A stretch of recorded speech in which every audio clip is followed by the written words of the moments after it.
Assalamualaikum warahmatullahi wabarakatuh. Hai Haba, apa kabar teman-teman dimanapun berada? Mudah-mudahan sehat walafiat dan kita senantiasa dalam keberkahannya. Kembali lagi di channel Ihsan Maulana, sebuah channel yang menghadirkan 3 segmentasi, bincang bola, ngobrol inspiratif, dan review buku. Pada kesempatan ini istimewa. Kita telah kedatangan tamu spesial, ya tidak saya kenalkan pun teman-teman sudah tahu. Beliau adalah Tio Nugroho, one of the best sportcaster di Indonesia. Kita ucapkan selamat datang di channel ini, Bung Tio. Selamat malam, Assalamualaikum teman-teman semuanya. Nah, Bung, teman-teman ini banyak yang ingin tahu sih outlier daripada dunia host, presenter, sportcaster di Indonesia lah spesifiknya. Nah, apa sih yang banyak sekali orang tidak tahu di balik layar itu seperti apa? Ya, mungkin kalau penonton itu tahunya cuma ketika salah seorang presenter hadir di televisi dan melihat setiap tayangan televisi. Tapi yang mungkin yang tidak diketahui oleh para pemirsa atau teman-teman semuanya adalah bagaimana cara seorang presenter mempersiapkan materi siaran atau materi pertandingan yang dibawakannya. Itu sulit, maksudnya tidak mudah gitu, karena kita sebagai presenter harus tahu semua sisi apa yang menjadi materi yang menarik untuk dibahas. Kalau kita sekarang zaman zaman internet sekarang, semuanya bisa dicari. Ketika kita punya handphone, kita punya laptop, ada internet, ya udah kita tinggal cari, ada semua keluar. Nah, menurut saya yang menarik adalah dari seorang sportcaster atau presenter olahraga, cari materi atau bahasan yang mungkin tidak ada di berita-berita atau di portal-portal atau bisa searching di internet. Cari yang mungkin tidak ada dan bisa memberikan informasi baru untuk pemirsa. Itu yang menjadi tantangan kami sebagai seorang presenter olahraga. Nah, kabarnya Nah, kabarnya Bung Tio juga punya treatment khusus dalam mempersiapkan bekal begitu dalam aktivitasnya. Berapa jam sih sehari Bung menghabiskan waktu untuk melakukan research? Dulu waktu awal-awal saya jadi presenter di tahun 99 itu paling cuma 2-3 jam. Tapi dengan berjalannya waktu, sekarang saya minimal 10 jam sehari. Jadi sudah seperti jam kerja saya. Jadi ketika 24 jam sehari itu saya harus bagi. Ketika kapan saya tidur, kapan saya bersama keluarga, kapan saya bekerja. Tidak adanya live televisi, saya tetap komit 10 jam sehari. Jadi 10 jam sehari saya browsing semua olahraga yang ditayangkan oleh televisi. Mas, atau Bung lah, Bung, dia kalau sistem kontraknya itu bukan soal angka ya, maksudnya sistem kontraknya itu dia per misal Bung memandu liga itu per liganya, per episode kah atau seperti apa teknisnya? Kalau kontraknya ya biasanya per musim, bayarannya per siaran.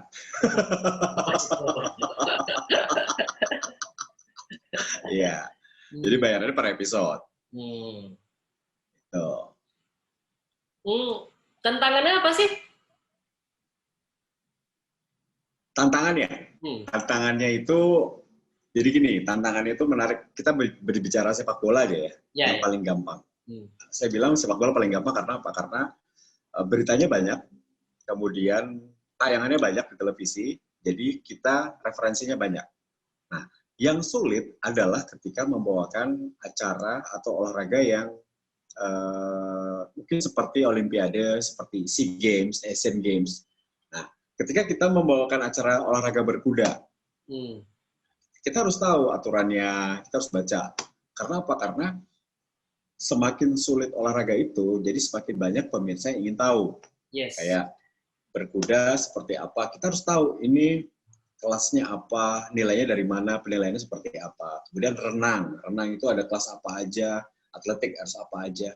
Kalau sepak bola, voli, badminton gampang karena udah sering ditayangkan di televisi gitu. Nah, itu yang menjadi tantangan seorang presenter olahraga, membawakan acara yang multi event karena tidak semua presenter mengerti aturan cabang olahraga A, B, B, C, D, E, dan kita harus membawakannya, memberikan informasi pada pemirsa yang menonton.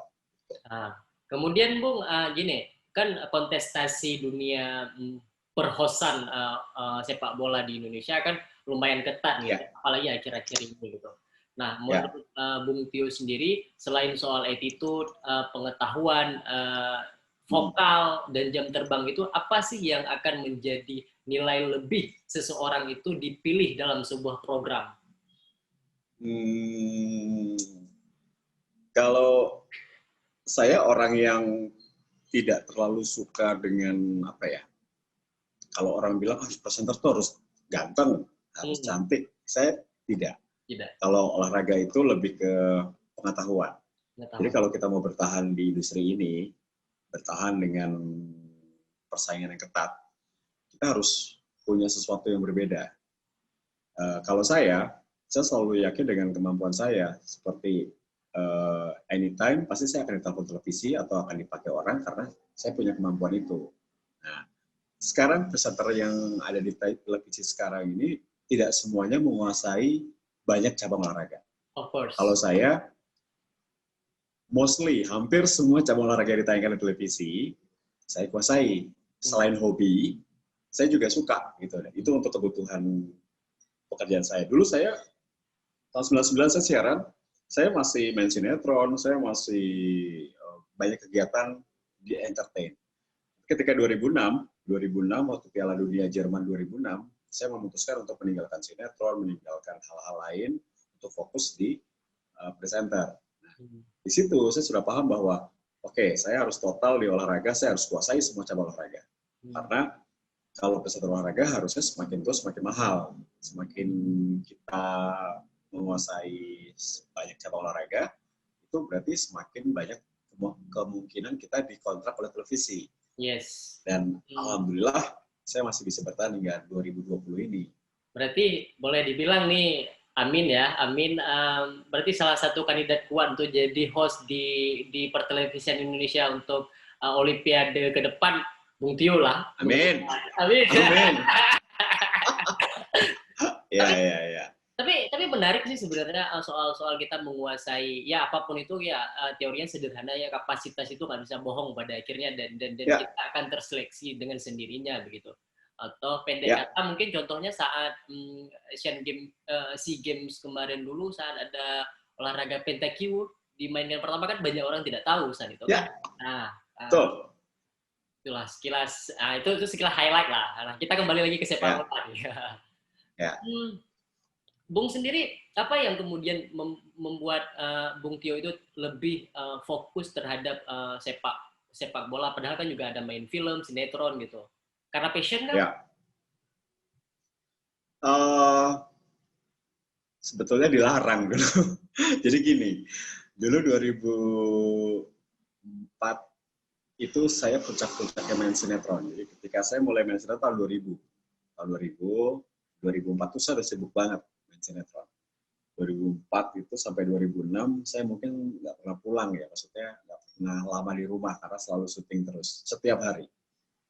Nah 2006 itu saya dilarang sama produser saya di SCTV almarhum, salah satu legend juga di dunia olahraga, almarhum Dian Purba dulu. Almarhum bilang, yo lu masih mau siaran nggak? Masih lah bang. Oke, gue naikin harga lo, gue kasih lo jatah banyak, tapi lo harus berhenti main sinetron ya, karena ketika saya sinetron pagi sampai pulang syuting, saya siaran Liga Italia dulu di SCTV. Itu saya katanya udah fresh mukanya, versinya dia. Kayaknya lo kecapean deh, lo kayaknya harus fokus sama presenter olahraga. Efek samping syuting. Ya, efek samping syuting jadi capek versi dia. Tapi saya pikir saya profesional kok, saya selalu datang on time dan selalu fresh pokoknya.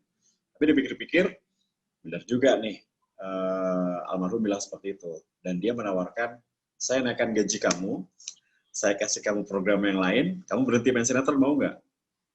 Saya bilang, saya hitung-hitung dulu nih, kalau main sinetron sekian, secara ekonomi, oke, masuk, ya udah saya lepas. Tapi alhamdulillah, benar juga kata almarhum bahwa kalau main sinetron, ketika kamu umur 40, kamu udah nggak dipakai lagi. Tapi kalau presenter olahraga, sampai kamu umur 55, mungkin 60, kalau masih perform, masih bisa dipakai. Jadi long term gitu. Oke, saya pikir, oke, masuk akal. Dan saya lakukan. Alhamdulillah, berhasil. Maksudnya, terbukti bahwa sampai detik ini saya masih bisa berkarya. Alhamdulillah. Nah, Bung Tio sendiri, ini kalau boleh tahu, kiblat nge-hostnya itu ke siapa gitu sosoknya kalau di Indonesia, dan kalau di internasional itu siapa sih? Nggak ada ya. Saya kalau di Indonesia, saya melihat senior saya dulu. Senior saya lihat dulu waktu itu zaman TVRI ya. Dulu kan waktu saya tahun 99 itu hanya 3 TV yang menyiarkan olahraga. TVRI, RCTI, SCTV. Hanya 3 TV itu, sama Antv. Ya, Antv waktu itu belum terlalu banyak, setelah 2001 baru Antv banyak pegang olahraga. Jadi saya lihatnya senior-senior saya, kebetulan yang masih siaran, nggak ada. Senior-senior saya udah pensiun semua. Olan Fata udah pensiun, Tekijo udah meninggal, Tris Irawan sudah pensiun. Jadi mungkin yang paling senior saya kali ya sekarang ya. Maksudnya yang masih tersisa gitu. Nah, saya selalu lihat dari mereka, cara mereka membawakan, saya ambil yang cocok. Akhirnya saya terbentuk karakter saya seperti ini. Jadi kalau siapa idola saya di Indonesia, Tio Nugroho. Saya sendiri. Ya. Tapi kalau di luar negeri, saya suka John Dykes. Ya, John Dykes itu cara ngolah saya bagus. Dia salah satu role model lah untuk presenter-presenter sebetulnya ya. Kalau olahraga sepak bola. Mas, kalau di studio itu pernah nggak ada kejadian gitu, Bung Tio itu ngedumel dalam hati karena lawannya seorang pandit yang agak gimana? Pernah nggak ada kesempatan itu? Nggak usah disebutkan namanya deh. Pernah lah. Cuman di bawah bercanda, maksudnya ketika kita di TV ya kita baik-baik aja, maksudnya ngobrol biasa, tapi ketika iklan pasti bercanda gitu. Lu ngomong begini lu, gitu. Itu ya hal-hal yang mungkin penonton nggak tahu ya. Tapi biasanya sih kebanyakan sebelum on air biasanya kita ngobrol dulu. Jadi selalu ngobrol dulu. Jadi nggak semuanya langsung berjalan seperti itu. Ketika di ruangan VIP kita ngobrol. Ntar gue mau nanya ini ya, gue akan bahas ini. Jadi komentator juga siap apa yang akan kita bahas. Jangan sampai kita menjatuhkan dia atau dia menjatuhkan kita. Kan kita as a team. This is our show, bukan this is my show gitu. Atau your show gitu. Jadi ini our show. Beda dengan live di Instagram ya kan, bisa suka-suka gitu kan. Beda. Kalau di live Instagram kita bisa nggak direncanakan gitu, apa adanya aja gitu. Tapi kebanyakan komentator-komentator itu sudah punya pengalaman ya. Jadi kita mau bawa bahasan kemana aja enak. Tapi ada juga, saya nggak usah nyebut namanya, ketika saya siaran dengan dia cuma jawab, iya Bung, betul sekali. Saya nanya apa nih, betul sekali. Ini gimana nih gitu. Itu ada. Kita yang harus ngolah. Ada yang nervous juga. Iya, kita harus ngolah. Bung, itu tugas presenter. Bung, tentulah dari setiap komentator itu semua ada plus minusnya lah. Dan kalaupun harus ada rapid test gitu, disuruh sebutkan 2 nama komentator yang paling Bung sukai atau sesuatu, menurut lu siapa saja sih? 2 nama aja. 2 nama ya. Dulu saya suka Gita Suwondo. Dia dulu sama saya di RCTI 2010 sampai 2014. Kemudian kita keluar dari RCTI, kita masuk ke beIN Sport, bawain Liga Inggris, itu 2014 sampai 2016. Jadi salah satu yang saya suka dia. Sama Abdul Haris. Ya, jadi Bung Ais itu salah satu komentator yang oke ya. Maksudnya chemistry-nya dapat. Tapi overall sih seperti Bung Kusnaini, Towel, terus UK, sampai yang sekarang-sekarang yang baru-baru ini kayak Ponari Astaman, itu ya oke, masuk semua. Tergantung, jadi ini mungkin satu hal ya yang bisa saya sampaikan di sini, kalau kita bicara dengan komentator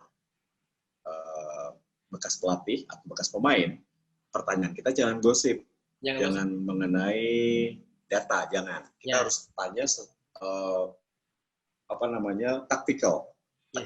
Jadi pertanyaan tentang taktikal, bagaimana ini pelatih memasang strategi ini dan itu.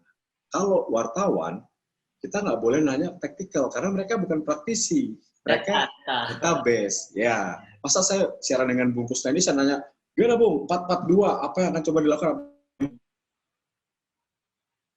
Kadang-kadang salah, kadang-kadang presenter itu menyamakan semua, dia nggak peduli lawannya bicaranya dengan pemain, pelatih atau wartawan, pertanyaannya sama, itu nggak boleh. Jadi nggak kapasitasnya dia menjawab seperti itu. Jadi penonton juga nggak akan menarik untuk mendengar ulasannya. Berarti memang butuh butuh kedewasaan seorang presenter untuk tahu lawan bicaranya ya, terutama. Ya. Ya. Karena kalau saya sih termasuk ya semua sih suka, cuman kalau harus memilih saya milih Bung Toel gitu. Karena dia pendekatannya ada historisnya, filosofisnya itu ada khas masing-masing lah. Betul. Ini sama Toel berapa tahun ya? Saya sama Toel itu 5 tahun juga tuh, jadi partner di RCTI. Cuma nggak tahu apa kabar Bung Toel akhir-akhir ini ya. Selain saya nonton Gocek Bung Toel ya, entah kemudian karena terlalu kritis juga nggak tahu lah. Kita sama-sama tahu lah karena di dunia jurnalisme tahu lah beberapa hal gitu kan. Terus sumber sekarang. Ya. Terus Bung Tio sendiri kan pernah masuk nominasi di 2014, 2015 kan? Saya riset juga sih. Ya. Nah, itu persaingannya ketat dan apa sih syarat saat itu? Ya itu saya peringkat 2 akhirnya. Jadi kalah sama acara mancing. Ya, jadi waktu itu kalah sama presenter acara mancing voting ya. Itu kan by voters, saya katanya kalah 15 suara. Dari 100 pemilih, dia lebih banyak 15 suara dibanding saya. Dan semua saya akan menang, tapi ternyata Allah nggak ngasih, bukan rezeki saya.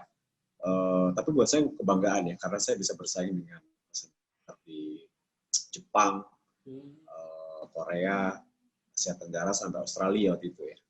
Jadi nomor 2, not bad lah, pengalaman. Buat saya sesuatu juga. 2014-2015 brace kan 2 kali masuk. Ya, betul. Ya, betul sekali. Itu. Ya, maksudnya sebuah pencapaian yang kadang-kadang semuanya tidak perlu diukur dengan juara, tapi proses menuju ke sana itu yang membuat saya puas ya. Dalam hati saya, yes, gue menang gitu. Itu aja sih, cukup. Cuman piala itu nggak bisa saya kasih ke ibu saya. Karena saya nggak dapat piala. Iya. Kalau yang saya lupa sih. Kalau yang Pangeran Sihani yang dapat itu kategorinya sama bukan? Kategorinya, iya dia meneruskan saya. Tapi waktu kalau nggak salah, ketika dia menang itu hanya yang olahraganya udah nggak sebanyak saya. Waktu saya kan semua olahraga tuh, golf, kemudian ada mancing lah, ada sepak bola, ada tenis, dan macam-macam. Kalau waktu Pangeran hanya sepak bola kalau nggak salah. Pesaingnya hanya olahraganya sepak bola, live sepak bola. Bung, ini bagi teman-teman yang punya hasrat untuk menjadi host sepak bola itu, apalagi yang di luar Jakarta ya, yang di luar Jakarta itu pernah nggak misalnya ada itu dibuat casting atau pengumuman untuk host sepak bola, pernah nggak di pengalaman Bung Tio, atau selama ini ya tidak seperti itu? Kalau saya lihat ini salah satu hal yang membuat saya tergerak untuk membuat kelas presenter secara gratis. Ini saya sudah lakukan. Ini nanti bulan November minggu depan saya akan mulai di batch kedua atau kelas kedua. Kelas pertama kemarin sudah nanti November saya bikin. Ini karena saya melihat sulitnya masyarakat atau teman-teman yang ingin menjadi presenter itu untuk menemukan jalan menuju TV. Pada cukup bagus. Dulu saya masuk TV aja karena ada casting yang tidak diduga. Ketika saya dulu MC acara final Liga Champions Eropa tahun 99, ternyata di situ ada orang TV yang lihat. Kebetulan, oke lu coba ikut ke TV, kita casting. Itu kan sebuah rezeki ya, yang tidak terduga. Nah, sekarang dari Aceh sampai Papua, banyak yang pengen menjadi Nugroho, pengen masuk TV, tapi nggak tahu caranya. Nah, memang untuk masuk TV, suka nggak suka harus ke Jakarta dulu, berkarir di Jakarta. Berkarir di Jakarta, kenal dengan orang-orang TV di Jakarta, baru bisa casting. Nah, saya tergerak untuk membuat itu. Saya bikin kelas public speaking. Jadi yang terbaik nanti coba saya untuk casting di TV. Jadi gratis, 10 kali pertemuan. Insya Allah nanti kalau punya kemampuan yang bagus, cocok dengan saya, jual dalam tanda kutip ya, jual ke TV. Karena olahraga ini nggak ada matinya, jadi masih panjang gitu. Semua TV juga menyiarkan cabang olahraga. Itu. Jadi pesan saya yang nonton acara ini, jangan pernah hilang harapan untuk bisa masuk TV seperti halnya saya. Karena semuanya akan mungkin terjadi kalau kita punya kerja keras dan punya teman atau link menuju ke TV. Pasti. By the way, saya punya perawakan nggak untuk jadi host? Punya. Loh, sekarang begini, sekarang era digitalisasi, kita bisa menjadi presenter di TV kita sendiri. Kita bisa belajar di semua platform dari sosial media. Why not? Coba aja latihan di sini. Nanti ketika acara kamu meledak, ada orang TV yang melirik, siapa tahu kan? Bisa ditelepon langsung masuk ke TV. Gitu. Ya, karena kan sekarang apa ya? Dulu zaman saya belum ada loh. Dulu zaman saya belum ada platform seperti ini. Kita sekarang bisa di Instagram, di YouTube, di Facebook, di mana-mana kita bisa menjadi presenter. Yes. Karena kan kalau di zaman-zaman sekarang kan yang apa ya? Beberapa fenomena itu ada yang istilah saya sebenarnya viral dengan ada mutunya atau ada kapasitasnya is the new oil gitu. Iya. Karena sekarang di zaman sekarang justru yang nyeleneh atau yang aneh itu justru viral gitu. Dan setelah itu dia terkenal. Gak lama, ya. Nah, ini kan karena Bung Tio, ya kalau kita bahas teknis terus kan nggak apa gitu kan. Nah, kita masuk ke hal-hal yang lain. Baik pribadi maupun soal sepak bola. Kita masuk ke sepak bola. Bung Tio mengingatkan saya dengan seorang sahabat namanya Sam. Dia menyukai sepak bola hanya karena seorang Totti suatu ketika. Itu sahabat dekat dan dia berulang-ulang dia sampaikan bahwa saya mencintai sepak bola ya karena Totti. Dan dia bisa ngulas Totti luar biasa, dan saat Totti berhenti, dia memang pure Totti ya. Dan ketika Totti berhenti, kayak separuh semangatnya hilang gitu. Apakah Totti juga yang membuat seorang Bung Tio itu menyukai Roma? Ya, yes, betul. Jadi sebenarnya gini, menarik nih. Kalau ngomong Roma, semangat saya. Jadi saya suka pertama Roma itu sebetulnya Giannini. Giuseppe Giannini, kapten Roma di tahun 94-95. Terus, tapi saya masih belum mencintai Roma banget gitu, masih biasa aja. Jika ada muncul satu anak muda di Roma, ini bagus. Ini spesial banget nih orang nih. Kemudian dia masuk timnas, ya udah. Jadi saya suka Roma itu sebetulnya awalnya karena GCP Giannini, kapten dari AS Roma. Tapi ketika tahun 96 saya lihat ada satu anak muda dari Primavera, akhirnya dia main di tim utama, mainnya bagus. Terus saya lihat Totti, siapa ini orang nih? Ternyata dia jadi satu ikon baru lah kala itu di tim nasional Italia muda, di U21 Italia, kemudian dia main cukup bagus di Roma, saya pilih, ini bakal jadi calon. Dan ternyata saya nggak salah memilih. Dia menjadi bintang, dan kala itu ya sudah mencintai Roma sampai sekarang. Meskipun Totti sudah pensiun, yang membuat saya juga menitikkan air mata. Ketika Totti pensiun itu seperti apa ya? Gila masih nonton bola nggak ya? Gitu. Jadi kesana tuh udah kehilangan kayak kenal baik, padahal dia nggak kenal saya, gitu kan. Tapi saya udah sangat mengidolai dia tuh di luar lapangan dan di dalam lapangan. Dan bahkan saya pernah ditangkap polisi gara-gara Totti.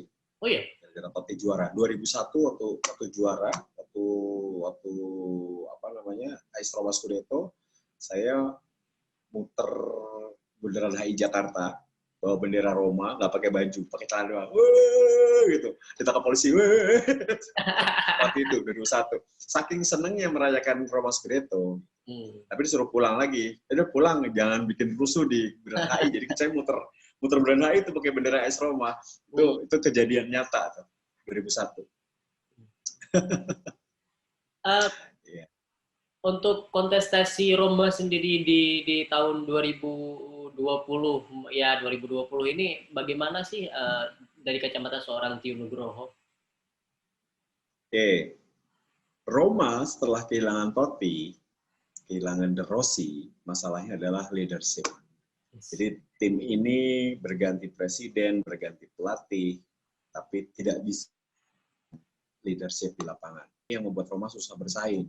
Apalagi tahun lalu, 2 tahun lalu ya, sebetulnya sudah cukup bagus di Liga Champions Eropa, sudah masuk semifinal, harusnya harus kalah juga. Jadi menurut saya masalah Roma di tahun 2020 masih sama. Mereka tidak memiliki pemimpin di dalam lapangan.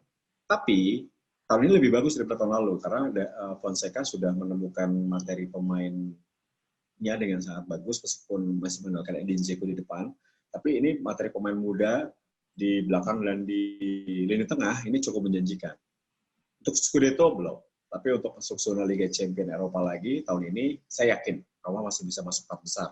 Meskipun juaranya bukan Juventus musim ini. AC Milan kayaknya juaranya.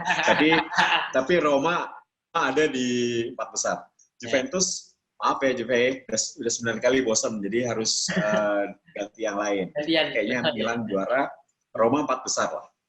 Masuk zona Liga Champions lagi. Saya kalau di AS Roma itu paling suka dari dulu sih Daniel De Rossi sih. Jujur ya, saya paling suka Daniel De Rossi. Nah, kemudian setelah kita bahas tentang AS Roma ini, konon Bung Tio juga di Liga Inggris menyukai MU ya? Lagi kalah nih MU. Ya, saya suka MU. United saya sukanya sejak ini mungkin belum banyak yang tahu. Di YouTube ini saya buka kenapa saya suka United sejak era The King Cantona. Saya suka Liga Inggris karena saya lahir di zaman atau saya mencintai sepak bola itu di zaman kejayaan Serie A di tahun 90-an. Itu kan Serie A lebih bagus dibanding La Liga, dibanding Liga Inggris. Makanya saya lebih suka Liga AS Roma.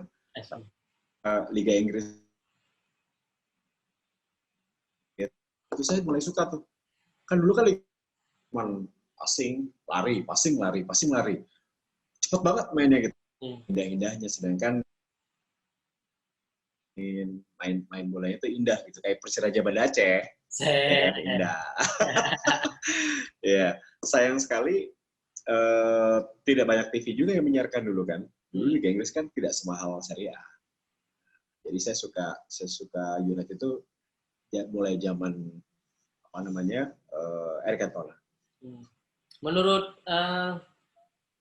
Bung Tio sendiri, MU berapa tahun lagi butuh untuk selesai soal transisi ini dari Sir Alex lah? Ya dari Sir Alex, David Yeah. Moyes. Aduh, itu masa-masa yang sulit ya. Terus saya lihat mau pelatihnya Jose Mourinho, mau David Moyes, mau siapapun sampai pelatih yang sekarang, lagi-lagi sulit untuk bisa melepas kejayaan United di bawah Ferguson. Nah, Ole ini diharapkan mampu menularkan ilmu atau kejayaan di tahun 99 ya, ketika dia menciptakan 2 gol ke gawang, gol kemenangan ke gawang Bayern Munchen waktu itu. Sosok Ole dengan sosok Sir Alex itu bagikan bumi dan langit, jauh sekali gitu. Nah, kalau dari United saat ini sebetulnya sudah cukup bagus ya menurut saya dari tahun lalu sama tahun sekarang materinya lebih bagus sekarang. Sekarang tuh materinya bagus kecuali ada 2 hal yang saya cermati yang kurang bagus, yaitu satu, Harry Maguire terlalu mahal. Dia bukan seorang tipe Vidic atau atau Jaap Stam, dia nggak bisa. Jadi kelemahan United di Harry Maguire di belakang, karena dia harusnya menjadi benteng yang cukup tangguh. Kedua, kalau United mau juara, tahun ini bisa juara asal Pogba keluar. Pogba harus keluar. Pogba merusak ritme permainan United. Kenapa bilang seperti itu? Karena ketika bola di Pogba, itu lambat. Sirkulasinya lambat. Karena ya Pogba cocoknya di Serie A, La Liga, dia cocok karena dia memainkan bola, dribbling bola, 3 sentuhan, 4 sentuhan, baru passing. Di Liga Inggris nggak bisa, bro. Lama-lama dengan bola nggak bisa, habis. Sedangkan bola udah enak banget, build up serangan udah enak dari De Gea ke Lindelof ke Fred, ke Pogba berhenti lagi, lama lagi. Nah, saya nggak tahu kenapa dia masih dipertahankan ketika United sudah punya Van de Beek, sudah punya Bruno Fernandes, Pogba dia masih dipertahankan, kenapa nggak dilepas saja gitu. Dia bertahannya juga jelek, nyerangnya juga udah habis, jadi ngerusak ritme. Untuk pendukung kayak di YouTube saya katakan bahwa kalau United mau juara, salah satunya adalah lepas Pogba, jangan pakai lagi, ganti lagi pemain lain gitu. Karena udah punya Van de Beek. Bung Tio, yes. Are you believe Ole is the new hope? Saya bukan orang yang bilang Ole out. Yes. Karena Ole ini datang di saat United compang-camping, bukan United lagi di atas loh. Yeah. Dan sangat luar biasa sehingga membuat United lolos dari keterpurukan atau bisa jadi bisa degradasi kala itu kalau tidak dibenahi. Nah, ketika dia kalah 1 kali, sepertinya hal itu hilang semua gitu. Netizen atau fans kardus ya, fans kardus itu fans yang pengen instan gitu ya, tidak mau lihat proses, itu bilangnya Ole out. Saya nggak pernah bilang Ole out. Dari sekian banyak pelatih United pasca pensiunnya Sir Alex Ferguson, ini Ole salah satu yang bagus, meskipun belum memberikan gelar Liga Inggris. Ya, Jose Mourinho oke. Ketika kita lihat Manchester United, ketika David Moyes, sebetulnya oke. Dia dapat, maksudnya dalam posisi United tidak terpuruk, dalam kondisi yang bagus. Jose Mourinho juga datang, United juga dalam kondisi yang cukup bagus. Nah, ini Ole datang ketika compang-camping, kayak tim lagi di bawah sekali, materi pemain juga nggak jelas, bukan pilihan dia, tapi dia bisa menyelamatkan United di musim itu. Nah, sekarang masalahnya Ole adalah satu, ini banyak tekanan tinggi ketika dia sukses membawa United lolos dari lubang jarum, kan ekspektasi orang tinggi. termasuk mantan pemain. Dia diserang Gary Neville, diserang Roy Keane, diserang mantan pemain United semuanya. Tapi ya, itulah tekanan. Kalau lu mau jadi pelatih yang tidak ada tekanan, ya udah pelatih Newcastle, pelatih Wolverhampton, atau ngelatih Brighton and Hove. Atau SSB. Atau SSB, betul. Ini Manchester United, man. Tim besar, pendukungnya mungkin salah satu yang terbanyak di dunia. Dan harapannya tinggi sekali karena mereka sudah lama tidak juara. Tekanan tinggi, wajar. Tapi buktinya apa? Ya. Sorry, saya potong.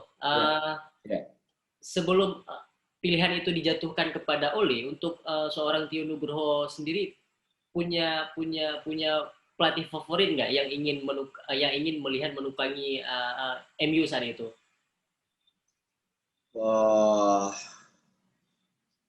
Kalau di saat itu saya pikir Ole yang terbaik ya. Karena di saat itu United bukan perlu pelatih bagus, tapi seorang leader yang bagus. Dan Ole sebagai mantan pemain legenda United berhasil menaklukkan ruang ganti. Itu kuncinya. Saya waktu itu berapa kali ngobrol dengan pengamat sepak bola, masalah United adalah bukan di lapangan pertandingan, di dalam ruang ganti. Dan itu Ole sosok yang tepat. Dan itu kan juga masih didampingi oleh Sir Alex sebetulnya. Ole untuk tahun pertamanya. Tapi yang cocok dia. Kalau di luar Ole, siapa yang cocok? United perlu pelatih yang tahu karakter sepak bola, tahu karakter sepak bola Inggris ya. Kalau saya suruh memilih, Deschamps mungkin cocok menjadi pelatih United. Karena apa? Ya Deschamps tuh pelatih yang sudah mantan pemain juga makan asam garam. Tapi kan nggak mungkin dilepas sama tim nasional Prancis. Ya. Kalau Pochettino enggak ya, saya tidak terlalu. Karena Pochettino hanya di tim Tottenham. Tottenham bukan tim yang berhasil meraih gelar juara. Memang dipegang Pochettino, Tottenham Hotspur bagus. Tapi tidak pernah juara kan.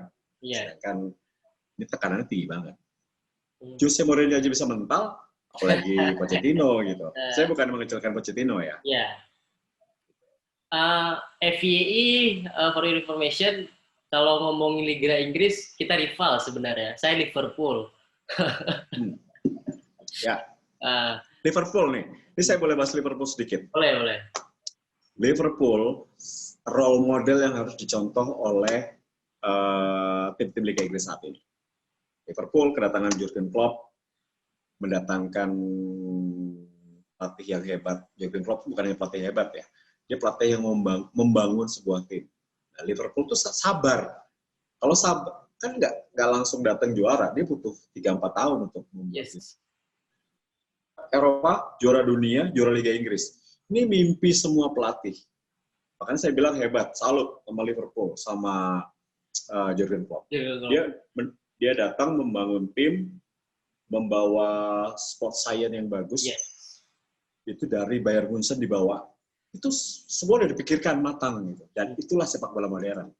Jarang ada pemain Liverpool cedera musim lalu. Membuat mereka mau main di mana-mana aja, mereka tetap fit. Karena mereka punya sport science yang bagus. Nah, itu harus dicontoh. Bahkan kan Klopp di awal kedatangannya, statementnya berikan saya waktu 4 tahun saat itu, dia mengatakan kan. Dan terbukti. Terus? Dan sayangnya, dia ambil Salah dan ambil Alisson. Itu yang membuat AS Roma hancur. Tapi bukannya, kalau saya tidak silap baca ya, Sir Alex juga pernah mempunyai keinginan, salah satu penerusnya itu adalah Jurgen Klopp. Ya.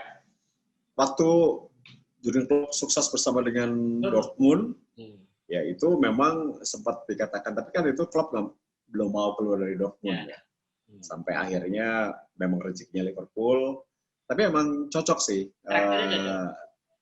Karakternya cocok. Karena Jurgen Klopp itu sosok yang kalau saya cermati, dia punya filosofi, punya disiplin, tapi dia juga dia cair sama pemainnya. Mau pemainnya gagal penalti, mau pemainnya main jelek, dipeluk, dirangkul. Jadi itu yang membuat pemain respect dan Liverpool menurut saya lebih bagus daripada ketika Liverpool 2005. Zaman Gerrard sama zaman sekarang, saya lebih suka Liverpool yang sekarang. Mainnya bagus, terus tidak tergantung 1-2 pemain. As a team. Itu yang dibangun oleh gegen pressing-nya Jurgen Klopp. Tak terasa bungnya. Ya. Cuman siap-siap ya Liverpool nggak juara tahun ini. Nggak apa, kalau saya sih nggak apa-apa. Jadi siapa nih juara tahun ini? Kalau saya lihat ini extraordinary league ya, jadi sulit. Saya aja beberapa kali salah memprediksi pertandingan.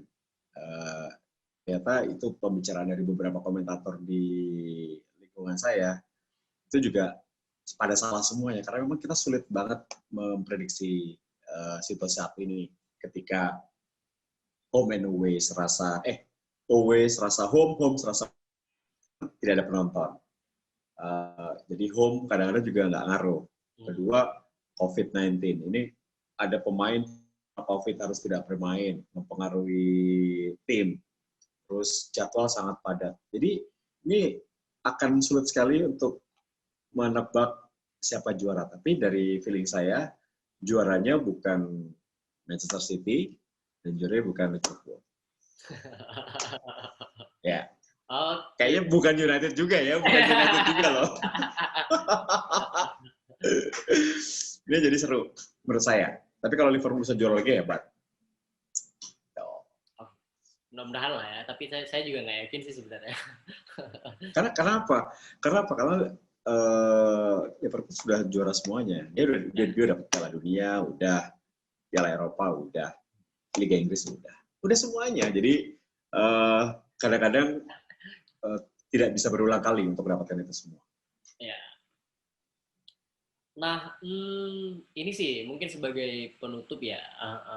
Kita kembali yang di awal tadi. Apa sih pesan-pesan seorang Tio Nugroho terhadap teman-teman yang punya mimpi untuk menjadi seorang host di olahraga? Oke. Buat teman-teman yang mungkin punya mimpi yang tinggi, cita-cita ingin menjadi presenter seperti saya, pesan saya cuma singkat sebetulnya. Cintailah pekerjaan ini seperti halnya kamu mencintai hobi kamu. Karena pada dasarnya sebuah hobi yang akhirnya menjadi mata pencarian atau dibayar, itu akan bertahan lama. Itu kenapa saya bilang begitu, karena saya merasa bahwa ini hobi saya. Saya mencintai presenter olahraga ini karena bukan hanya untuk pekerjaan. Saya nonton bola, nonton tinju, nonton UFC, nonton MotoGP, nonton F1, nonton tenis. Itu dengan enjoy, dengan nikmat, tidak terpaksa. Karena saya pikir, karena saya nonton, saya punya dapat ilmu, saya bisa menerapkannya ketika saya siaran. Jadi pesan saya itu, kalau kamu mau menjadi presenter olahraga, cintailah dulu pekerjaan itu dengan baik. Atau cintailah olahraga dulu. Jangan hanya tampil ketika kamu dapat tugas tinju, saya nggak tahu tinju nih, belajar dulu. Itu akan beda. Lebih bagus menikmati, mencintai, ketika hobi dibayar, itu akan enak. Itu pesan saya. Dan jangan pernah merasa masuk TV, jangan. Kalau kamu mau masuk TV, bergaulah dengan presenter olahraga. Pasti nanti insya Allah akan ada jalan. Jangan bergaul dengan atlet olahraga ya, karena kan atlet olahraga nggak masuk TV. Jadi kadang-kadang kita harus tahu dulu jalurnya. Mau jadi penyiar radio, bergaulah dengan penyiar radio. Mau jadi pemain sinetron, bergaulah dengan pemain sinetron. Mau jadi presenter olahraga, kenalilah para presenter olahraga. Mungkin sekarang kan gampang, tinggal DM.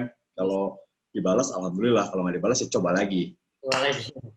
Nah, Bung, pada akhirnya waktu pula lah yang memisahkan kita, karena kan nggak mungkin juga terlalu panjang kan di YouTube. Nah, saya Hasan Maulana dari Aceh berterima kasih yang tak terhingga atas kesempatan ini, atas sharing-sharing ini yang sangat bermanfaat tidak hanya untuk saya pribadi, tapi juga untuk pemirsa sekalian dimanapun berada. Saya mendoakan mudah-mudahan Bung Tio senantiasa sehat dalam keberkahannya, sukses terus, kan itu. Amin. Insyaallah.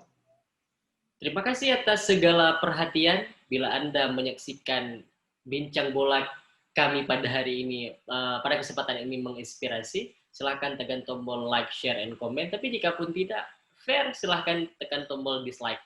Kita jumpa di lain kesempatan. Saya, Ihsan Maulana, undur diri. Bung Tio undur diri. Sampai jumpa pada kesempatan lainnya. Assalamualaikum warahmatullahi wabarakatuh. Ciao.